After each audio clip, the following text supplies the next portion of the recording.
선진국들만 가입한다는 경제협력개발기구 OECD는 국제통화기금 IMF 그리고 세계은행 월드뱅크와 더불어 세계 3대 경제기구를 거느집니다. 그런데 OECD가 홈페이지에 떡하니 한국이 일본을 넘어섰다고 게시했다고 하는데요. 오늘은 이에 대해서 이야기해보겠습니다. 일본과 한국은 역사적으로나 정치, 경제적으로나 때려야 뗄 수 없는 관계입니다. 한국에게 행한 잔인했던 만행들은 절대로 용서할 수 없지만 또 일본의 경제 분야의 성장이나 몇몇 산업이 가진 세계적인 영향력들은 한국에 배워야 한다는 현실적인 이야기들도 심심찮게 볼 수 있습니다. 그런데 요 몇 년 사이에 세계 3위의 경제 강국 일본을 한국이 추월하고 있는 지표들이 발표되기 시작했습니다. 우선 객관적인 지표들부터 살펴보도록 하겠습니다.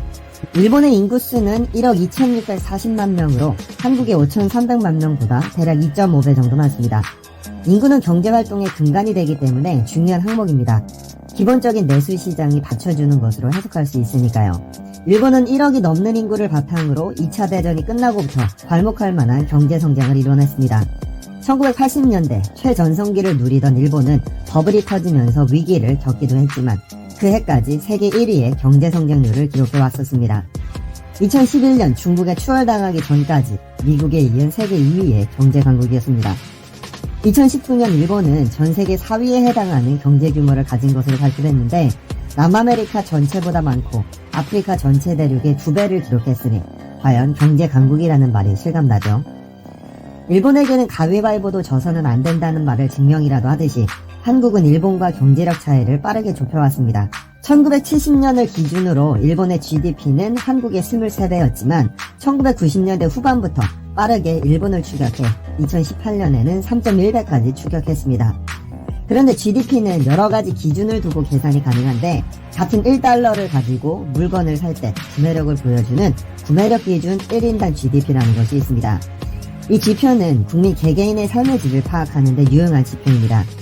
2019년 이 지표에서 한국은 37,542달러, 일본은 39,795달러로 집계됐습니다.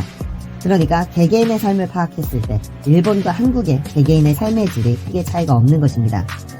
그런데 이 지표가 발표하는 기간마다 조금씩 차이를 보이고 있습니다. 국제통화기구인 IMF는 2023년이 되면 한국이 41,362달러, 일본이 41,253달러로 일본을 넘어설 것으로 예측했습니다. IMF가 통계 발표를 시작한 1980년 이후 처음으로 한국이 일본을 앞장선다는 결과가 나온 것이죠. OECD의 수치는 많이 다릅니다. 구매력 평가지수 기준 1인당 GDP가 이미 2017년부터 일본을 추월했다고 홈페이지에 떡하니 게시해두었습니다. 보통 2, 3년 정도 늦게 발표되는 것을 감안해야 하는데 이미 2017년 한국은 41,001달러로 일본의 41,827달러를 넘어섰고 2018년 잠정치는 한국이 42,135달러, 일본이 41,501달러로 발표했습니다. 구매력은 국가마다 다른 환율과 물가를 반영해 실제 국민 1인당 구매력을 측정합니다.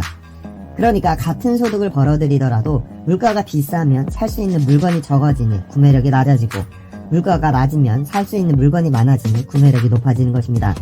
조금 쉽게 풀자면 한국 국민이 일본 국민보다 개인적으로는 더 부유하다는 뜻이겠죠.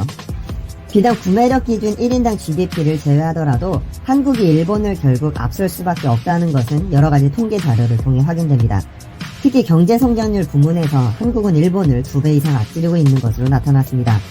2019년 기준 한국은 2.01%의 경제성장률을 기록했고 일본은 0.7% 성장한 것으로 집계됐습니다. 한국도 낮지만 전 세계적인 추세를 감안했을 때 성장은 이뤄냈고 일본보다 무려 3배 가까운 성장을 달성했습니다. 2011년 동일본 대지진 이후 마이너스 성장률을 기록했고 아베 총리가 아베노믹스를 실현해 10년 동안 최대 3%의 성장을 달성하겠다고 주장했지만 실패로 돌아가 버렸죠. 수출 역시 양국의 성장을 확인할 수 있는 객관적인 지표입니다. 일본의 수출 규제 악재가 터지기 전인 2018년 한국은 수출액 6,049억 달러를 기록해 사상 최고 기록을 세웠습니다. 세계 6위의 기록이었고 6천억 달러를 돌파한 세계 7번째 국가가 됐습니다. 20년 전에 비해 4배 이상 증가했죠. 당시 반도체는 1267억 달러를 기록했는데 단일 품목이 1000억 달러를 돌파한 것이 처음이었다고 하죠.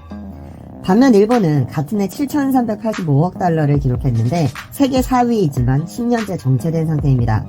특히 인구수를 감안했을 때 한국이 일본보다 1인당 수출액은 2배 이상 앞서고 있는 상황입니다. 한 국가가 얼마나 투자할 만한 가치가 있는지를 평가할 때 흔히 국가 신용도를 자료로 활용합니다. 신용도가 높다는 것은 외국인으로 하여금 해당 국가에 투자할 만한 가치가 있다는 객관적인 사실을 인지시키죠. 그러나 국가 신용도가 높다는 것은 다방면에서 인정을 받고 있다는 뜻이기도 합니다. 세계 3대 신용평가사인 무디스, S&P로 불리는 스탠더드 앤드 푸어스, 그리고 피치까지 세계 회사는 전부 한국의 신용 등급을 일본보다 높게 평가했습니다.